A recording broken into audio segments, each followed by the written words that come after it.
अभी तक हम मेरठ का सौरभ हत्याकांड नहीं भूल पाए हैं। तब तक एक और ऐसा ही केस सामने आ गया है जिसमें एक बार फिर पत्नी ने क्रूरता की सारी हदें पार की। आपको याद होगा, सौरभ हत्याकांड में पत्नी मुस्कान ने अपने प्रेमी के साथ मिलकर पति सौरभ के टुकड़े किए थे और फिर लाश को ठिकाने लगाने के लिए उन टुकड़ों को नीले ड्रम में भरकर ऊपर से सीमेंट डालकर सील कर दिया था। इस केस में भी पत्नी रूबी ने हत्या का तरीका तो सेम कॉपी किया, लेकिन लाश ठिकाने लगाने का दूसरा तरीका चुना, क्योंकि उसे पता था नीले ड्रम वाला तरीका तो पहले से ही लोगों के सामने आ चुका है और जल्दी ही पकड़े जाएंगे। इसलिए उसने एक नया तरीका खोजा और फुल प्लानिंग की ताकि दोनों कभी पकड़े न जाएं। उसने हत्या के लिए हथौड़ा और टुकड़े करने के लिए ग्राइंडर जैसी चीजें यूज की, जबकि नीले ड्रम की जगह बैग यूज किया।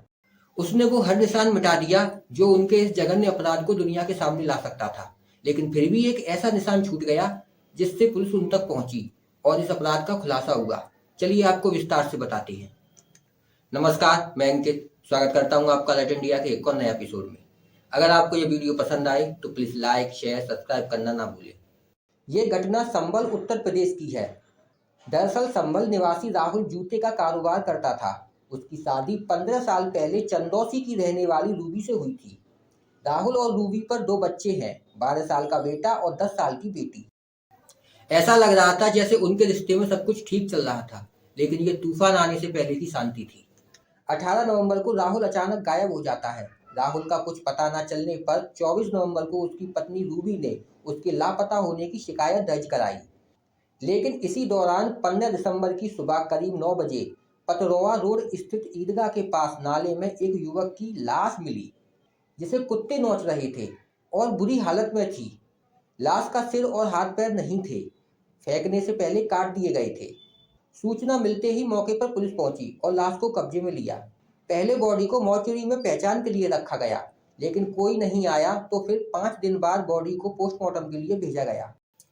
सिर और हाथ पैर कटे होने से बॉडी की पहचान कर पाना मुश्किल था, लेकिन जांच आगे बढ़ाने के लिए पुलिस ने आसपास के थानों में दर्ज गुमशुदा लोगों की रिपोर्ट चेक की, जिसमें एक रिपोर्ट राहुल की भी थी, जो उसकी पत्नी रूबी ने 24 नवंबर को दर्ज करवाई थी। पुलिस ने बॉडी की पहचान के लिए रूबी को थाने बुलाया, लेकिन रूबी ने बॉडी पहचानने से मना कर दिया। उसने कहा यह बॉडी राहुल की नहीं है। अब पुलिस वाले भी सोच में पड़ गए थे कि अगर ये बॉडी राहुल की नहीं है तो किसकी है, क्योंकि इसकी पहचान के लिए तो कोई आया नहीं। लेकिन तभी पुलिस के हाथ एक अहम सुराग लगा। बॉडी की पोस्टमार्टम रिपोर्ट आई। पोस्टमार्टम के दौरान बॉडी के कटे हुए हाथ पर राहुल नाम लिखा मिला, जिसके बाद रूबी पर पुलिस का शक गहरा होने लगा। पुलिस ने राहुल के मोबाइल नंबर की जांच की तो पता चला उसका मोबाइल 18 नवंबर से बंद है। अब तक पुलिस समझ चुकी थी कि रूबी झूठ बोल रही है, कहीं ना कहीं ये बॉडी राहुल की ही है, लेकिन पुलिस ठोस सबूतों की तलाश में थी, जिसके लिए पुलिस ने रूबी के मोहल्ले में उसके बारे में पूछताछ की तो पता चला कि रूबी का पास में ही रहने वाले गौरव से प्रेम संबंध था। फिर पुलिस ने रूबी के घर की जांच की तो घर में रखी लोहे की रॉड और बिजली हीटर पर खून के धब्बे मिले। ये वही रॉड थी जिससे राहुल की हत्या की गई थी। अब तक पुलिस को जिन सबूतों की तलाश थी वो मिल चुके थे। इसके बाद पुलिस ने रूबी को हिरासत में लिया और सख्ती से पूछताछ की तो उसका झूठ ज्यादा देर तक टिक नहीं पाया और उसने अपना जुर्म कबूल कर लिया। रूबी ने बताया कि कई सालों से उसका गौरव के साथ अफेयर चल रहा था और 18 नवंबर की रात पति राहुल ने बॉयफ्रेंड गौरव के साथ रूबी को रंगे हाथ पकड़ लिया, जिसके बाद राहुल ने मारपीट भी की। रूबी के अनुसार राहुल ने रूबी की सामाजिक रूप से बेइज्जती करने की बात भी कही थी।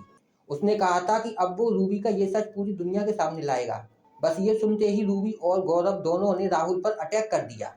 रूबी ने अपनी क्रूरता बयां करते हुए कहा कि उसने जूते में कील ठोकने वाले हथौड़े से और गौरव ने लोहे की रॉड से राहुल के सिर पर वार किया। वे जैसे ही जमीन पर गिरा दोनों ने उसका सिर कुचल दिया, जिससे उसकी मौके पर ही मौत हो गई। इसके बाद दोनों मार्केट से ग्राइंडर लेकर आए और राहुल की बॉडी के कई टुकड़े किए। पहले सिर काटा, फिर हाथ पैर काटे। फिर उन्होंने बॉडी ठिकाने लगाने का प्लान तैयार किया। उन्होंने राहुल के धड़ और कटे हुए हाथ पैर को घर से 800 मीटर दूर नाले में फेंका, जबकि सिर को गंगा नदी में बहा दिया, जिससे अगर बॉडी मिल भी जाए तो उसकी पहचान ना हो सके। लेकिन कहते हैं अपराधी कितनी भी कोशिश कर ले, कहीं ना कहीं अपराध के निशान छोड़ ही जाता है। यहाँ भी रूबी और गौरव ने सबूत मिटाने के लिए राहुल के हाथ पैर काट दिए, लेकिन फिर भी उसके हाथ पर उसका नाम लिखा रह गया, जिससे बॉडी की पहचान हो पाई और ये जघन्य अपराध दुनिया के सामने आया। फिलहाल पुलिस के स्तर से दोनों आरोपियों को कड़ी से कड़ी सजा दिलाने का प्रयास किया जा रहा है।